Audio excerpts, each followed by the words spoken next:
Hello दोस्तों, स्वागत है आप सभी का इस चैनल पे। यहाँ पे हम लोग बात करने जा रहे हैं रेलवे एनटीपीसी एग्जाम के बारे में, जिसमें हम लोग बात कर रहे हैं आपका expected cut off for Chennai board.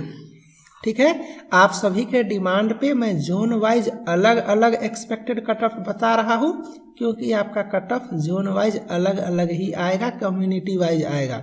और मैंने इलाहाबाद, मुंबई, कोलकाता और सिकंदराबाद का कट ऑफ का वीडियो बना दिया है, तो आप लोग डिस्क्रिप्शन में उसका लिंक दे दिया हूँ।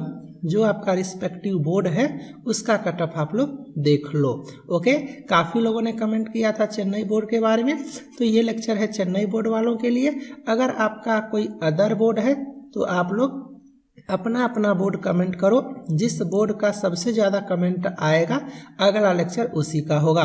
और उसके लिए आप लोग चैनल पे सब्सक्राइब करके बेल आइकन का बटन प्रेस कर लेना, बिकॉज आप कमेंट तो करोगे और लेक्चर भी आएगा, और अगर सब्सक्राइब नहीं किए रहोगे तो आपको पता भी नहीं चलेगा। इसीलिए बेल आइकन का बटन प्रेस करो, ताकि जैसे ही लेक्चर आए आपको जो है सो पता चले। तो यहाँ पे देखते हैं detailed analysis about cut off expected cut off for NTPC CBT 1 for Chennai board. कह सकते हो सीबीटी 1 का कट ऑफ कितना जाएगा, ताकि हम लोग सीबीटी 2 के लिए क्वालिफाई कर सकते हैं। ठीक है, चलो अब यहाँ पे थोड़ा सा एनालिसिस करूँगा, और सबसे पहले आप लोगों का जो क्वेश्चन आंसर होता है उसका क्वेरीज जो होता है उसका आंसर करूँगा।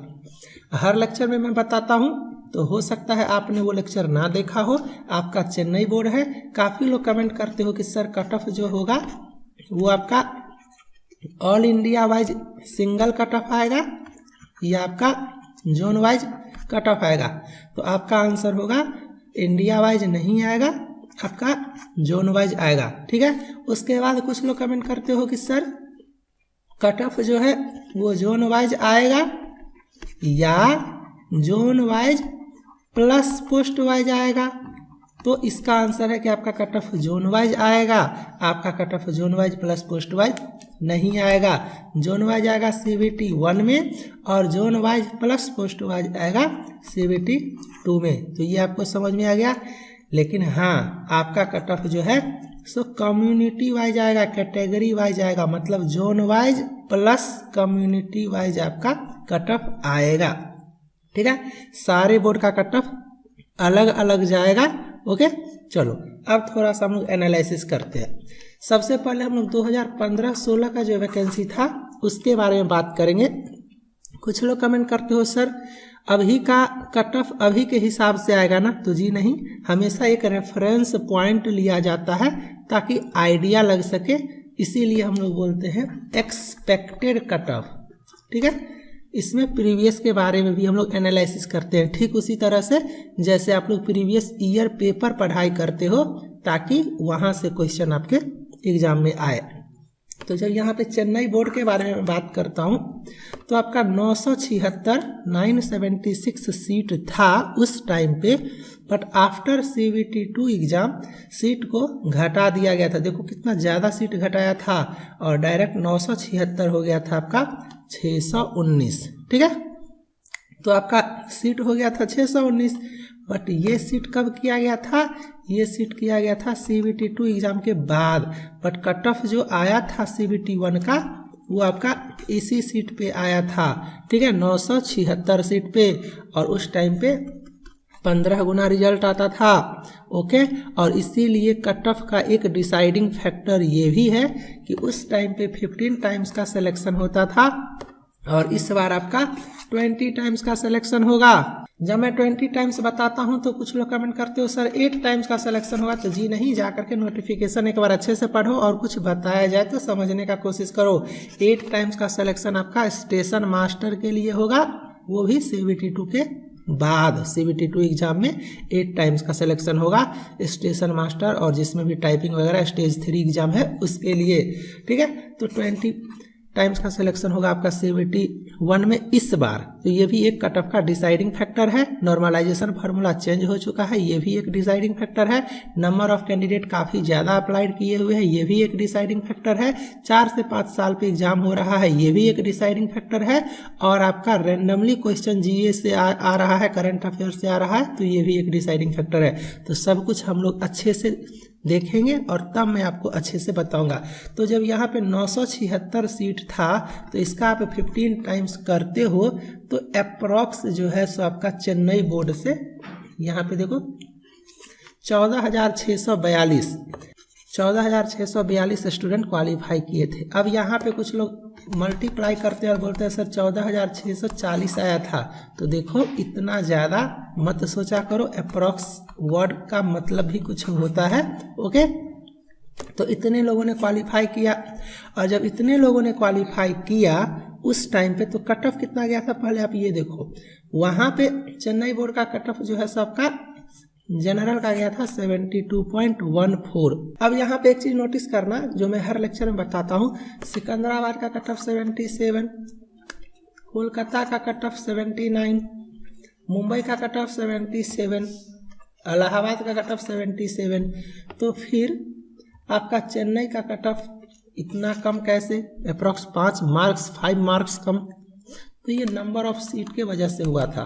तो नंबर ऑफ सीट्स जो है ना ये भी एक कट ऑफ डिसाइडिंग फैक्टर होता है, क्योंकि जहाँ पे सीट काफ़ी कम हो जाते हैं वहाँ पे लोगों को ऐसा लगता है कि कंपटीशन मेरा टफ हो जाएगा, ज़्यादा लोग अप्लाई करेंगे तो। और कुछ लोग सोचते हैं कि कम सीट है तो कम लोग अप्लाई करेंगे। तो बहुत सारा ऐसा एजम्पशन है। ठीक है, चलो अब देखो उस टाइम पे आपका जनरल का कट ऑफ 72 गया था। ओबीसी का कट ऑफ देखो 3 मार्क्स का आपका लगभग कम होता है, 3 मार्क्स 2 मार्क्स इसके आसपास। ओबीसी का 69 गया था। एससी का देखो कितना कम है और एसटी का देखो कितना कम है। तो ये सब चीज़ आपको नोटिस करना पड़ेगा। जनरल में आप एक्स सर्विसमैन के लिए देखो कितना कम कट ऑफ है, ओबीसी के लिए देखो कितना कम है, एससी एसटी के लिए देखो यहाँ पे देखो एक्स सर्विसमैन में एसटी का कितना हाई हो गया है। तो जरूरी नहीं है कि आप एक्स सर्विसमैन हो तो आपका जनरल का कम और ओबीसी का ज़्यादा चला जाएगा, ऐसा कुछ नहीं है। कुछ भी हो सकता है, वो डिपेंड करता है सीट कितना है वहाँ पे अवेलेबल और आप जिस कैटेगरी से हो उसमें आप कितने इंटेलिजेंट हो। ठीक है, तो ये आपको था प्रीवियस ईयर का। अब यहाँ पे एक चीज़ और नोटिस करना कि आपका कट ऑफ गया 72, ये आउट ऑफ 100 कैलकुलेट होता है, ये भी याद रखना। और ये नॉर्मलाइज्ड स्कोर है, ये भी याद रखना। रॉ मार्क्स और नॉर्मलाइज्ड मार्क्स में काफ़ी डिफरेंस होता है। रॉ मार्क्स वो होता है जो आपका आ रहा है और नॉर्मलाइज्ड मार्क्स वो होता है जो नॉर्मलाइजेशन फार्मूला अप्लाई करने के बाद स्कोर आता है। ठीक है, और इसके बाद कुछ लोग कमेंट करते हो कि सर इसका जो आपका पेपर 2 होता है, मतलब पेपर 2 जो होता है तो पेपर 1 जो है वो आपका 100 मार्क्स का होता है और पेपर 2 जो है वो आपका 120 मार्क्स का होता है। तो ये जो आप स्टेज 2 मेंस का कट ऑफ देख रहे हो ये तो आपका 120 पे आया हुआ है। तो जी नहीं, ये 120 पे नहीं आया हुआ है, ये भी आउट ऑफ 100 ही कैलकुलेटेड है बिकॉज ये नॉर्मलाइज्ड स्कोर है। ओके, इतना आपका क्लियर हुआ। अब यहाँ पे जैसे कि मैं बात कर रहा हूँ CBT 1 में चेन्नई बोर्ड का कट ऑफ 72 गया था आपका पेपर 1 में, बट यहाँ पे देखो आप कमर्शियल अप्रेंटिस मिला है 75 पे। मतलब क्या समझ रहे हो, 71 में जो कट ऑफ जा रहा है ना हमेशा उससे ज़्यादा कट ऑफ जा रहा है CBT 2 में। मतलब क्या समझ रहे हो, आफ्टर क्वालिफाइंग CBT 1 आपका जो है सो मेहनत और बढ़ जाएगा, आपको और अच्छे से पढ़ना पड़ेगा बिकॉज जितने भी क्रीम स्टूडेंट होंगे सारे के सारे CBT 1 क्वालिफाई करके आओगे। और अगर CBT 1 आप क्वालिफाई नहीं करते हो तो आपको उतना बुरा नहीं लगेगा, लेकिन अगर आप CBT 1 क्वालिफाई करके CBT 2 में आते हो और तब आप डिस्क्वालीफाई हो जाते हो तो आपको रोना आ सकता है। इसीलिए मैं बार बार बोलता हूं कि मैं जो एक्सपेक्टेड कट ऑफ आपको बताऊंगा अगर आप उससे ज़्यादा ला रहे हो या ला सकते हो तो आप लोग विदाउट वेस्टिंग योर टाइम आपको अपना CBT 2 का प्रिपरेशन सीरियसली स्टार्ट करना है। ठीक है, चलो अब यहाँ पे देखो, ये तो आपको समझा दिए कि CBT 2 में जो है सो कट ऑफ आपका ज़्यादा जाता है। अब यहाँ पे देखो हम लोग बात कर रहे हैं आपका 2019 का वैकेंसी के बारे में। 2019 जो भी बात करेंगे वो ऑफिशियली बात करेंगे। ये आपका RRB चेन्नई और ये आपका सीट, इस बार आपका सीट देखो कितना ज़्यादा है। और UR का सीट 1214, SC का 383, ST का 228, OBC का 610। ये जो सीट है ना ये रिजर्वेशन के हिसाब से सीट होता है, अपने मन से कहीं ऐसा नहीं आ जाता, ये कैलकुलेट करके ही ये निकाला जाता है। और इकोनॉमिक वीकर सेक्शन का 259, टोटल आपका 2694 और एक्स सर्विसमैन का 258। इस पर भी कुछ लोग कमेंट किए थे कि सर अगर मैं CBT 1 UR कैटेगरी से क्वालिफाई कर जाता हूँ तो क्या मुझे CBT 2 EWS कैटेगरी से मिलेगा क्या? तो जी हाँ, आपको मिलेगा। और कोई भी क्वेरीज होता है ना तो आप कमेंट करना। वैसे मैं सोच रहा हूँ कि एक क्वेश्चन एंड आंसर करके भी एक सीरीज स्टार्ट कर देता हूँ, जिसमें जो लोग जो भी क्वेश्चन करोगे उसका क्लियरिफिकेशन का वो वीडियो होगा। अब यहाँ पे देखो सिलेक्शन कितने स्टूडेंट का होगा, तो मैंने पहले ही बताया ना कि आपका जो है सो पहले 15 गुना का सिलेक्शन होता था, अब जो है सबका 20 गुना का सिलेक्शन होगा। तो मैं 1 मिनट के लिए इसको 2700 मान लेता हूँ, इसको आप इंटू 20 करो तो आपका 54,000, ठीक है। तो अप्रॉक्स का मीनिंग समझने का कोशिश करो। कुछ लोग कैलकुलेट करके कमेंट करते हो कि सर इतना नहीं होता है, इतना होता है, 54,000 नहीं होता है, 53,000 समथिंग होता है। तो ये सब इग्नोर किया करो। ग्रेजुएट लेवल का जॉब का प्रिपरेशन कर रहे हो, थोड़ा सा माइंड को ब्रॉड करना है आप लोगों को। यहाँ पे देखो तो 54,000 का सिलेक्शन है आपका CBT 1 में, काफ़ी ज़्यादा है, ठीक है, काफ़ी ज़्यादा का सिलेक्शन है। कट ऑफ कम जाएगा, कट ऑफ काफ़ी कम जाएगा। कितना जाएगा अब ये सोचो। यहाँ पे अगर आप UR कैंडिडेट हो, अगर आप जनरल कैटेगरी से हो और आपने चेन्नई बोर्ड अप्लाई किया हुआ है, तो आप कोशिश करना 62 के आसपास, 62 से थोड़ा सा ज़्यादा नंबर लाने का, ओके। अगर आप OBC कैंडिडेट हो तो आप 60 प्लस लाने का टारगेट रखो। अगर आप SC और ST में आते हो तो कोशिश करना 55 प्लस, मैं दोनों का सेम लेके चल रहा हूँ, ठीक है। यहाँ पे बात करते हैं EWS इकोनॉमिक वीकर सेक्शन का, तो ये जनरल कैटेगरी का ही रिजर्वेशन होता है, तो इसमें आप लोगों को काफ़ी ज़्यादा फायदा नहीं होने वाला है, ठीक है। इसीलिए इसका भी आपको 62 या 61 प्लस का ही टारगेट रखना है। इसमें ज़्यादा आपको कोई फ़ायदा नहीं होगा, बट इसमें आपको काफ़ी ज़्यादा फायदा होने वाला है। अगर आप एक्स सर्विसमैन हो और चेन्नई बोर्ड से आपने अप्लाई किया हुआ, तो आप कम से कम 45 के आसपास नंबर लाने का कोशिश करना, ठीक है। अब ये एक्सपेक्टेड मैंने बताया।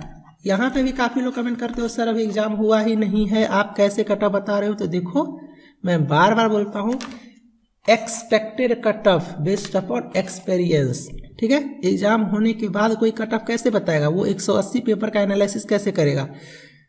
जब एक बोर्ड से अलग अलग बोर्ड होता है और 10-10 लाख लोग अप्लाई करते हैं, और अगर 100 का सिलेक्शन होना होता है ना, तो ये टॉपर 100 जो होता है ना, वो अप्रॉक्स सभी जगह सेम ही आ जाते हैं, ठीक है।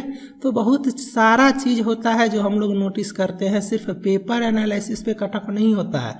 नॉर्मलाइजेशन फार्मूला से लेकर के प्रीवियस ईयर कट ऑफ से लेकर के अप्लाइड कैंडिडेट से लेकर के क्या क्या क्वेश्चन पूछा जा रहा है वहाँ से लेकर के थोड़ा सा एजम्पशन वगैरह सब कुछ मिला करके एक एक्सपेक्टेड कट ऑफ बताया जाता है। और इसमें भी जो है सो मैं बोल रहा हूँ कि मार्जिन मीन्स व्हाट, ये 100% गारंटी तो नहीं है कि इतना ही कट ऑफ जाएगा, बट यस इसी के अप्रॉक्स जाएगा, इसका फुल गारंटी है। आप लोग कम से कम इसमें मार्जिन रखने का कोशिश करना, 3 नंबर का, 3 से 4 मार्क्स का, 3 to 4 मार्क्स का मार्जिन रखने का कोशिश करना। मतलब मैंने जितना कट ऑफ बताया इससे 4 या 5 नंबर आगे लाने का कोशिश करना, जो कि मैं हर लेक्चर में बताता हूँ। कट ऑफ के पास रहोगे, जब तक रिजल्ट नहीं आएगा तब तक टेंशन में रहोगे कि मेरा होगा या नहीं होगा, CBT 1 निकालेंगे या नहीं निकालेंगे, निकल पाएगा या नहीं निकल पाएगा, CBT 2 का प्रिपरेशन स्टार्ट करें या रिजल्ट आने के बाद करेंगे।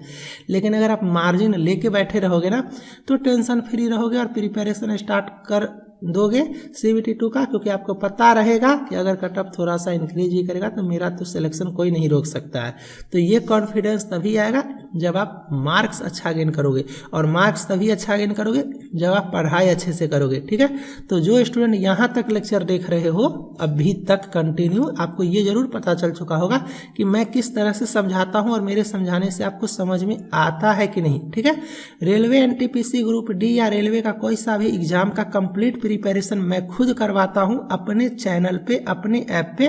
ऐप का लिंक डिस्क्रिप्शन में है। 7000 प्लस स्टूडेंट पढ़ाई कर रहे हैं। उस ऐप को आप सभी लोग डाउनलोड करके वहां पे आकर के पढ़ाई करो CBT 2 का कंप्लीट प्रिपरेशन और साथ ही साथ रेलवे ग्रुप डी का कंप्लीट प्रिपरेशन। ओके, वहां पे आपको video lectures plus PDF plus test series plus doubt clearing session, multiple attempt, both language, सब कुछ मिलेगा जितना भी आप डिमांड करते हो। और वैलिडिटी खत्म होने के बाद आपको फ्री ऑफ कॉस्ट वैलिडिटी को एक्सटेंड भी कर दिया जाएगा टिल योर सिलेक्शन। तो उतना ज़्यादा आपको नहीं सोचना है। चैनल पे सब्सक्राइब कर लो इसी तरह का रेगुलर अपडेट के लिए, और मन से एग्जाम का तैयारी करते रहो। मिलते हैं नेक्स्ट लेक्चर में। Bye, thank you.